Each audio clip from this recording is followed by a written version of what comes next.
बच्चों, आपने अपने आसपास तरह तरह के पेड़ देखे होंगे। कुछ पेड़ तो ये लंबे होते हैं और कुछ पेड़ थोड़े छोटे होते हैं, यानी कि जिनकी लंबाई थोड़ी सी कम होती है। तो लंबा पेड़ याद आया आपको कोई? नारियल का पेड़। नारियल का पेड़ ये लंबा होता है और नारियल बहुत ऊंचा लगता है। लेकिन ऐसे बहुत सारे लोग हैं जो इस नारियल के पेड़ पे खट खट खट खट खट चढ़ते चले जाते हैं और नारियल को तोड़कर ले आते हैं। कभी आपने कोशिश की है? कोशिश करके देखिएगा, लेकिन आसपास नीचे गद्दे जरूर लगा लीजिएगा ताकि आप जब धड़ाम से गिरे तो आपको चोट नहीं लगे। हमारे आसपास बहुत तरह के पेड़ हैं, बहुत तरह के पेड़, शायद जिनके हम नाम भी नहीं जानते हैं, लेकिन हमारे आसपास जितने भी पेड़ हैं हमें उनके नाम मालूम होने चाहिए। तो आपने पेड़ देखे होंगे, नीम का पेड़ जिस पे निबौरी लगती है और जिसकी दातुन का इस्तेमाल हम करते हैं दांत साफ करने के लिए। तो नीम का पेड़ है, पीपल का पेड़ है, केले का पेड़ है, बरगद का पेड़ है, शहतूत का पेड़ है, जामुन का पेड़ है, गुलमोहर का पेड़ है, सेमल का पेड़ है, कचनार का पेड़ है और ऐसे तरह तरह के पेड़ हैं। और एक और पेड़ बाकी है, ये है इमली का पेड़। अब इमली का नाम सुनते ही आपके मुंह में पानी आ गया होगा, मेरे मुंह में तो पानी आ चुका है और मैंने मन ही मन इमली का स्वाद भी ले लिया। दांत खट्टे हो गए होंगे आपके। तो हम अपने आसपास तरह तरह के पेड़ देखते हैं और पेड़ों के अलग अलग तरह की पत्तियां होती हैं। कुछ पत्तियां तो बहुत छोटी होती हैं, यानी कि जब आप इमली का पेड़ देखते हैं तो उसकी पत्ती बहुत छोटी होती है। एक डंडी होती है और डंडी के आसपास आसपास छोटी छोटी बारीक बारीक पत्तियां होती हैं। गुलमोहर के पेड़ की पत्तियां भी बहुत छोटी होती हैं। लेकिन जब आप केले का पेड़ देखते हैं तो उसका पत्ता बहुत लंबा होता है, ठीक। और जब आप पीपल का पेड़ देखते हैं तो उसका जो आकार है, यानी कि पीपल के पेड़ की पत्तियां जो होती हैं ये अलग तरह की होती हैं, आगे से गोलाई होती है और फिर कोन में बदल जाती हैं। और जब आप शहतूत की पत्तियां देखते हैं तो उसमें बहुत सारे कट लगे होते हैं, वो आपस में बहुत जिगजैग तौर पे कटीली सी होती हैं। और जब आप कचनार की पत्तियां देखते हैं तो वो बहुत खूबसूरत होती हैं।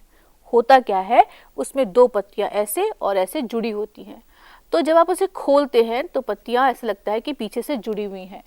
कचनार के पेड़ की पत्तियां बहुत खूबसूरत है और गुलमोहर के पेड़ की पत्तियां इमली के पेड़ के पत्तों की तरह होती हैं।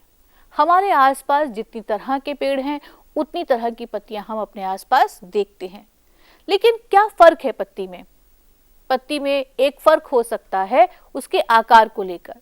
तो कुछ पत्तियां बहुत बड़ी और कुछ छोटी हो सकती हैं और उनके आकार में ये फर्क हो सकता है कि अलग अलग डिजाइन की, अलग अलग शेप की, आकार की पत्तियां होंगी। उनकी आकृति भी आपको अलग से दिखेगी। और क्या फर्क है, पत्तियों के रंग में भी फर्क होता है। कुछ पत्तियां पीली हो जाती हैं, कुछ पत्ते लाल होते हैं और कुछ पत्ते हरे। यानी कि आपने अपने आसपास जितने भी पेड़ देखे हैं सबके पत्ते हरे ही हरे हैं। मैं कक्षा 1 में पढ़ने वाली बच्ची हूँ। तो हुआ यूं, एक दिन मेरी क्लास में दीदी आई और उन्होंने कहा कि मैं 5 तक गिनती गिनूंगी, 1 2 3 4 5। तो हुआ यूं कि दीदी ने कहा कि मैं 5 तक गिनती गिनूंगी और गिनती शुरू करने से पहले ही तुम लोग गोला बनाकर बैठ जाओ। 1 2 3 4 5 बोलने से पहले ही मैं दौड़ी और धड़ाम से बैठ गई। उधर दीदी ने गिनती पूरी की और इधर हम सब गोला बनाकर बैठ गए। फिर आगे क्या हुआ? दरअसल बच्चों, दीदी हम सब के लिए कुछ लेकर आई थी। आज दीदी पत्ते लेकर आई थी। खूब सारे पत्ते थे, खूब सारे पत्ते और तरह तरह के पत्ते थे। हमने पत्तों को अच्छी तरह से देखा। कुछ पत्ते लंबे थे, कुछ गोल थे, एकदम गोल, कुछ छोटे और कुछ बड़े पत्ते। एक था लाल पत्ता, एक पत्ता पीला और कत्थई रंग का था। एक पत्ते पर नसें दिख रही थीं, बारीक बारीक लाइनें। तो एक पत्ते पे नसें दिख रही थीं। एक पत्ता कतरीला था, यानी कि कट लगे हुए थे इसमें, जिगजैग तरह से। और एक पत्ते का डंठल एकदम सीधा था और एक पत्ता झालर वाला था। हमने पत्तों को छू कर देखा। कोई पत्ता एक तरफ से बहुत मुलायम था तो दूसरी तरफ से खुरदरा, उसमें कांटे जैसा कुछ चुभ रहा था। तो कुछ पत्ते बंधनबार जैसे दिख रहे थे। हमने पत्तों को देखा, हमने पत्तों को देखने का आनंद लिया, उन्हें छूने का आनंद लिया। और पता है क्या किया? हमने क्या किया कि हमने उन पत्तों को एक लाइन से रख दिया, एक पंक्ति में रखा और देखा कि पत्तों के आकार, उनकी आकृति और उनके रंग में क्या क्या फर्क है। हमने पहली बार इतने सारे पत्तों को एक साथ देखा था। तो दीदी ने हमें पत्ते का आकार बताया, आकृति बताई, उसका रंग बताया और साथ में बताया कि ये पत्ता कौन से पेड़ का है। तो इस तरह से हमने बहुत सारे पेड़ देखे, इस तरह से हमने बहुत सारे पेड़ों की पत्तियां देखी और पत्तियों के फर्क को हमने जाना। तो आपने भी बहुत बार ये महसूस किया होगा कि कोई पत्ता जब उगता है यानी कि वो फूटता है, यानी कि बहुत छोटा सा होता है, तो एक उसका अलग रंग होता है। लेकिन जैसे ही पत्ता धीरे धीरे बड़ा होता है उसका रंग बदलने लगता है। खूब मज़ा आता है ये देखने में कि पत्तियां कैसे अपना रंग बदलती हैं। जब पत्ती उगती है यानी कि वह उठने लगती है तो उसका रंग हल्का हरा होता है, लेकिन जैसे पत्ती बड़ी होने लगती है तो उसका रंग गहरा लाल हो जाता है और धीरे धीरे कुछ पत्तियों का रंग पीला पड़ने लगता है, फिर पत्तियां सूख जाती हैं और फिर पत्तियां झड़ जाती हैं। तो ये पूरी यात्रा रहती है पत्तियों की।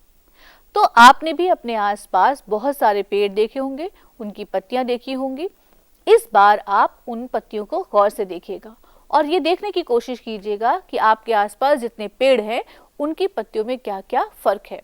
तो आपको करना क्या है? आपको दो काम करने हैं। पहला काम तो ये है कि पेड़ों को देखना है, पेड़ों की पत्तियों को देखना है। और दूसरा काम ये देखना है कि इन पत्तियों में क्या फर्क है। और आप क्या कर सकते हैं? एक मज़ेदार खेल भी खेल कर सकते हैं। आप ये कर सकते हैं कि आप जो ज़मीन पे पत्तियां गिरी हुई हैं उन्हें उठाइए, उसे अपनी कॉपी पर रखिए और फिर उसकी आकृति को ड्रॉ कर दीजिए। और अब आप पत्ता उठाइए तो आपको पता चलेगा कि आपकी कॉपी पर पत्ते की आकृति ट्रेस हो गई है, यानी कि छप गई है। अब आप उसमें चाहें तो अपना मनपसंद रंग भर सकते हैं। चाहे तो हल्का हरा भरिए, चाहे गहरा हरा भरिए, या फिर लाल या कत्थई रंग का भी आप उसमें रंग भर सकते हैं। तो इस बार आपको पेड़ों को और उनकी पत्तियों को बहुत गौर से देखना है। तो हमने पत्तों की दुनिया के बारे में तो जाना, लेकिन क्या कोई पत्ता पटाखे जैसी आवाज दे सकता है? ये तो करके देखते हैं। तो हम आपको ले चलते हैं पत्ते का पटाखा बनाने की दुनिया में। लेकिन इस पटाखे में न कोई आग है, न कोई चिंगारी है और इससे पोल्यूशन भी नहीं फैलेगा। तो हम देखते हैं कि पत्ते का पटाखा कैसे बजता है। तो पहले आप सोच लीजिए कि पत्ते का पटाखा कैसे बनता है, फिर हम बताते हैं कि ये पटाखा कैसे बनेगा। तो सोच लिया आपने? ठीक है, तो हम आपको ले चलते हैं पत्ते का पटाखा बनाने की दुनिया में। हमें क्या सामान चाहिए? हमें चाहिए बस एक पत्ता। आप किसी भी आकार का पत्ता ले लीजिएगा, लेकिन केले के पेड़ का पत्ता बिल्कुल मत लीजिएगा, वो बहुत लंबा होता है, और ना ही इमली के पेड़ का पत्ता, वो बहुत छोटा होता है। तो आप एक बहुत सामान्य आकृति का, आकार का पत्ता ले लीजिए। ये पत्ता हो सकता है पीपल का, ये पत्ता हो सकता है जामुन का, ये पत्ता हो सकता है सेमल का, ये पत्ता हो सकता है कचनार का, और ये पत्ता हो सकता है शीशम का। ठीक, तो आप कोई भी पत्ता ले लीजिए। ठीक है, पत्ता आपने ले लिया। अब आपको करना क्या है? अब आपको एक पत्ते को अपने हाथ की थोड़ी खुली मुट्ठी पर रखना है। कैसे? आपने ऐसे मुट्ठी बनाई, अब इसको थोड़ा सा खोल लीजिए। ठीक है, खोलने के बाद आपको इसमें एक छेद सा नजर आ रहा होगा। ठीक, तो बस आप अपने हाथ की मुट्ठी को ऐसे थोड़ा सा खोल लीजिए और अब इसके ऊपर एक पत्ता रखना है आपको। तो आपने पत्ता रख दिया। अब क्या होगा? अब आपको अपनी दूसरी हथेली से कसकर पत्ते पर वार करना है। आपको गुब्बारे के फटने जैसी आवाज सुनाई देगी। ठीक है, तो अब हम क्या करेंगे? अब हम एक और काम करेंगे। हम पत्ते को मारने की बजाय, यानी कि उस पर अपना हाथ लगाने की बजाय, पहले ही पत्ते में एक छोटा सा छेद कर लेंगे। ठीक, और उस पत्ते को अपने हाथ पे रख लेंगे और फिर हम दोबारा से दूसरी हथेली से उस पत्ते पर वार करेंगे, उसे मारेंगे। पटाखे जैसी आवाज आई? ये आपको करके देखना है। मेरी आवाज शायद उतनी ज्यादा न हो, लेकिन हो सकता है कि जब आप पत्ते का पटाखा बनाएंगे तो आपके पटाखे की आवाज मेरी आवाज से ज्यादा हो। तो ये करके देखिए, खूब मजा आएगा। तो पत्ते का पटाखा भी बन गया। अब क्या करें? कहानी का समय। ठीक है, तो बच्चों को कहानी सुनना बेहद पसंद है और मुझे कहानी सुनाना बहुत पसंद है। तो हम आपको कहानी सुनाते हैं जो पत्ते से जुड़ी हुई कहानी है। ठीक, तो कितनी कहानियां सुनेंगे? एक कहानी में काम चल जाएगा? हम आपको 2 कहानियां सुनाएंगे। एक कहानी का नाम है पत्तल। पत्तल जानते हैं क्या होती है? पत्तल, पहले हम उसे प्लेट की तरह इस्तेमाल करते थे। हम पत्तों को जोड़ जोड़कर एक थाली की आकृति जैसी कोई चीज बना लेते थे, जिसे हम कहते हैं पत्तल। पत्तल में पत्ते की आवाज है ना? तो यानी कि पत्तों से जो हम प्लेट जैसी, प्लेट नुमा या प्लेट की आकृति जैसी जो चीज बनाते हैं, उसे हम कहते हैं पत्तल। बहुत साल पहले, बहुत साल पहले, बहुत साल पहले हमारे पास आज की तरह स्टील की, प्लास्टिक की और कांच की प्लेटें नहीं हुआ करती थी। पहले हम पत्तों को जोड़कर ही एक बड़ी सी थाली जैसी बना लेते थे और उसी पर भोजन की सामग्री रखकर उसे खाते थे। बड़ा मजा आता है। आज भी हम पत्तल पर भोजन खाते हैं और दक्षिण भारत में तो बच्चों केले के पत्तों पर ही भोजन करते हैं। इसमें बहुत आनंद है। तो अब हम देखते हैं कि जो पहली क्लास की दीदी हैं, उन्होंने अपनी क्लास में पत्तल बनाना कैसे सिखाया। तो हम भी चले और देखते हैं दीदी के साथ साथ कि हम पत्तल कैसे बनाएंगे। तो एक दिन हुआ ये बच्चों कि सब बच्चे दीदी के साथ पिकनिक पर गए। वे सब पास के एक पार्क में गए थे। पार्क देख पा रहे हैं? पार्क में तरह तरह के झूले लगे हुए थे। पार्क में सब खूब दौड़े, खूब कूदे और सबने खूब सारे खेल खेले। इसके बाद खेलते खेलते सब थक गए। सारे बच्चों को जोर से भूख लगने लगी। तो दीदी खूब सारा खाना बना कर लाई थी। उन्होंने सबको खाने के लिए बुला लिया। आ जाओ बच्चों, अब तो भोजन का समय हो गया है, सबके पेट में चूहे कूद रहे होंगे। तो दीदी अपने घर से जो खाने का सामान बना कर लाई थी, उन्होंने सारे डब्बे एक लाइन से लगा दिए और डिब्बों के ऊपर बड़े बड़े चमचे रखे हुए थे। फिर पता है क्या हुआ? दीदी उधर उधर को ढूंढने लगी। पता है वो क्या ढूंढ रही होंगी? वे बर्तनों का झोला तो घर पर ही भूल आई थी। अब क्या करेंगे? अब खाना खाने के लिए तो बर्तन नहीं थे। अब सब शोर मचाने लगे कि हमें तो बहुत तेज भूख लगी दीदी, खाना दो, भूख लगी है, मेरे पेट में चूहे कूद रहे हैं। तो मदन बोला कि चलो पत्तल बना लेते हैं। प्लेट नहीं है तो क्या हुआ, हम पत्तल बना लेते हैं, पत्तल पर ही हम खाना खा लेंगे। जमाल ने पूछा कि पत्तल कैसे बनेगी? मदन ने कहा कि पत्ते बीन कर ले आएंगे। तो क्या हुआ, सारे बच्चे पत्ते लेने दौड़ पड़े और सबने नीचे पड़े हुए साफ पत्ते बीन लिए। उसके बाद जमाल बड़ के पत्ते बीन लाया। ठीक है, यानी कि जो बरगद का पत्ता होता है उसका पत्ता बहुत बड़ा होता है। और मदन भी बड़ के पत्ते बीन लाया। फिर उसके बाद पूजा ढाक के पत्ते लाई और राजा भी ढाक के पत्ते ले आया। सब ने मिलकर पत्ते धोए और पत्तों को सीकों से जोड़ जोड़कर पत्तल बनाई। सीक क्या होता है? एक पतली सी डंडी होती है जिसे हम सीक कहते हैं। सब पत्तल लेकर खाना खाने बैठ गए। रानी हाथ में नीम की पत्ती लिए खड़ी थी। तो क्या हुआ, सब हंसने लगे कि नीम की पत्ती पे कौन खाना खाएगा। दीदी ने कहा चींटी खाएगी। तो दीदी ने ऐसा क्यों कहा? क्योंकि नीम की पत्ती तो बहुत छोटी होती है और जो बड़ का पत्ता होता है वो बड़ा होता है। तो बड़े पत्ते पर तो हम भोजन रख सकते हैं ना, कि हमने एक तरफ सब्जी रखी, उसी पर हमने चपाती रखी, अचार रखा, तो हम उस पत्तल पे तो अपना भोजन जमा सकते हैं। लेकिन जब नीम की पत्ती इतनी छोटी है तो छोटी सी पत्ती पे रोटी कहाँ आएगी, सब्जी कहाँ आएगी, अचार कहाँ आएगा? वो तो नहीं आ पाएगा। तो इसलिए सारे बच्चे हंसने लगे कि देखो नीम की पत्ती पे कौन खाना खाता है। लेकिन दीदी ने भी जुगत लगाई और दीदी ने कहा कि छोटी सी पत्ती पे छोटी सी चींटी खाना खा सकती है। तो ये थी हमारी कहानी पत्तल। तो अब आप अगर बर्तन ले जाना भूल जाएं कभी पिकनिक पर, या कभी आपका वैसे भी मन हो कि भाई आज हम प्लेट में भोजन नहीं करेंगे, तो आप भी नीचे पड़े हुए साफ पत्ते बीन लीजिए, उन्हें और दोबारा से धो लीजिए, सीकों से उन पत्तों को जोड़ लीजिए और आपकी एक थाली तैयार हो जाएगी। तो हमारी ये कहानी थी पत्तल। आप इस कहानी का कोई दूसरा नाम रख सकते हैं। तो हम चलते हैं अपनी दूसरी कहानी पर। अब सोचिए कि इस कहानी में क्या हो रहा है। इस कहानी में कौन है? इस कहानी में है जीत और बबली। दिख रहे हैं? तो इस कहानी में क्या होगा? देखिए, बात तो पत्तों की चल रही है, तो कहानी में पत्ते तो जरूर होंगे, लेकिन जीत और बबली पत्तों का करेंगे क्या?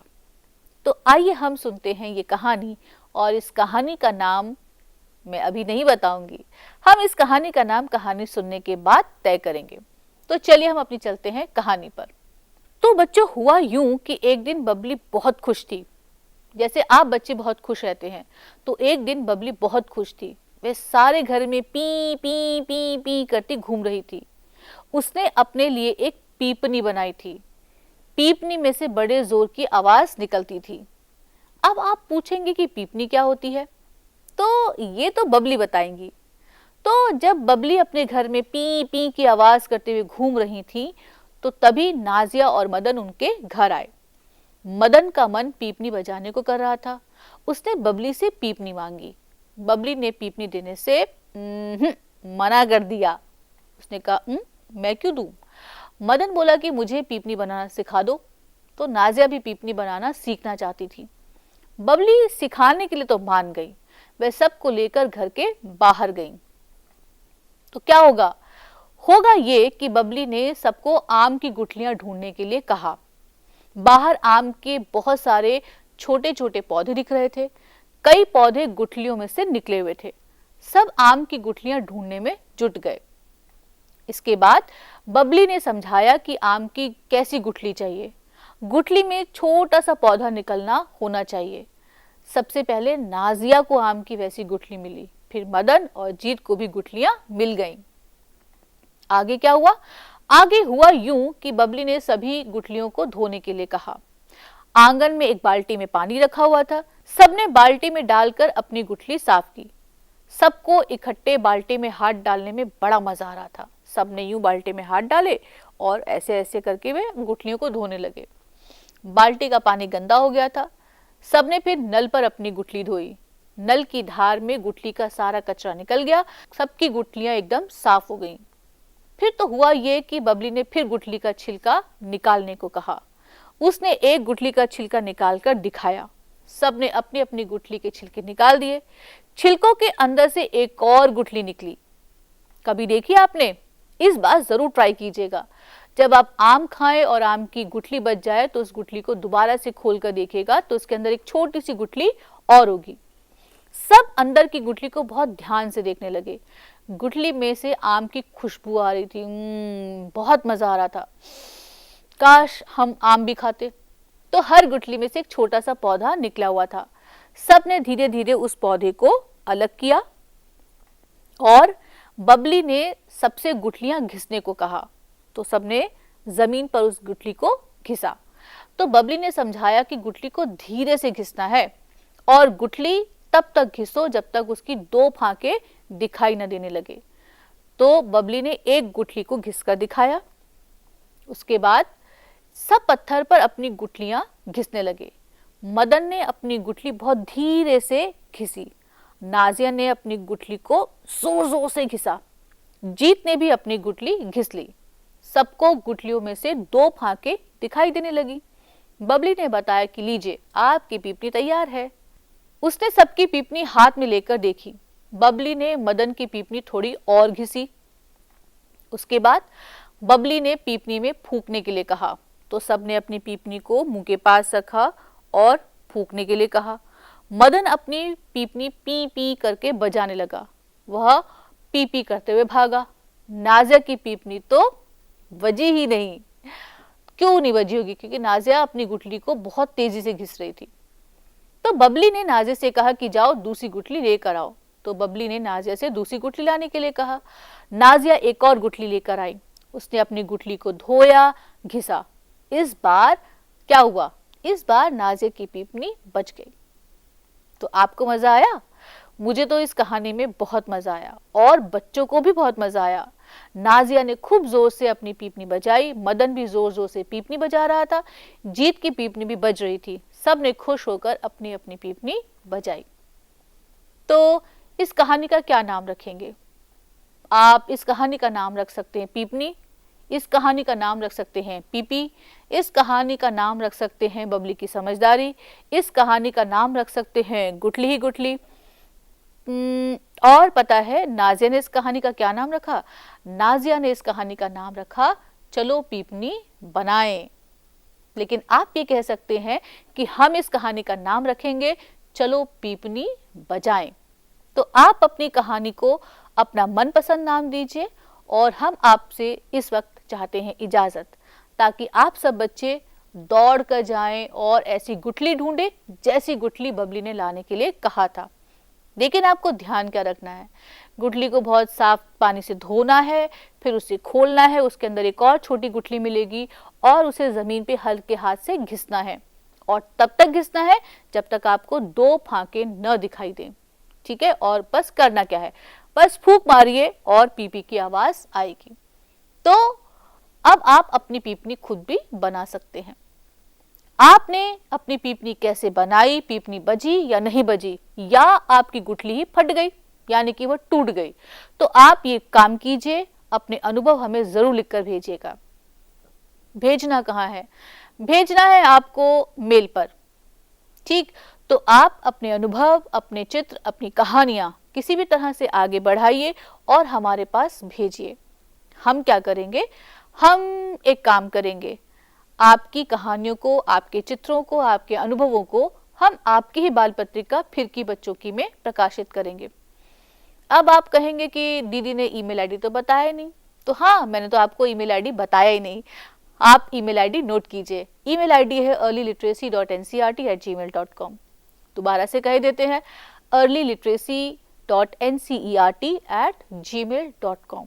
इस पर आप अपनी कहानियां, कविताएं, चित्र, अपने अनुभव, कैसे भी हो अनुभव, खट्टे मीठे, अच्छे बुरे, जैसे भी अनुभव हो, मजेदार, धमाकेदार, तो आप उन्हें जरूर भेजिएगा और हम उन्हें प्रकाशित करेंगे और फिर उसकी प्रति आपके पास जरूर पहुंचेगी। तो आप अपनी पीपनी बजाइए और मैं आपके अनुभवों का इंतजार करती हूँ। तब तक के लिए नमस्कार।